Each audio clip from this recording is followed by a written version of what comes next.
So we've been talking a lot about mixing and matching 2D and 3D alphas created from brushes if you watch the previous videos.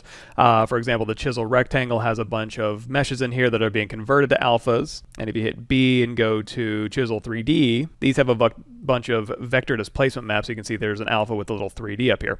Now what if you have, for example, if I go hit the comma key and go to my alpha library here, you might have some alphas that you've downloaded from other places or created yourself that you want to keep reusing and have a brush with multiple alphas with your original 2D alphas.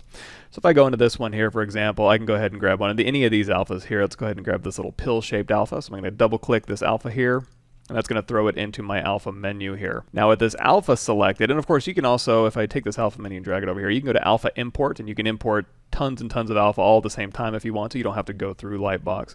But once you have the alpha, what you can do now is go to mesh, and that'll go ahead and create a mesh from your alpha. And now if I go to my brush menu here and we go brush from mesh, because this is, we already have a brush with, in this case, vector alpha is already in. And because we already said we can mix and match 2D and 3D alphas, if we just go brush from mesh, it's going to throw it in at the very end here. And now we have this alpha available to us in this brush.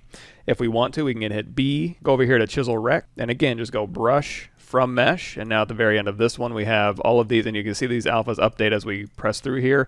Now this alpha is stored in this brush, and now you can do all of the multiple alpha brush selections that you want in one single brush.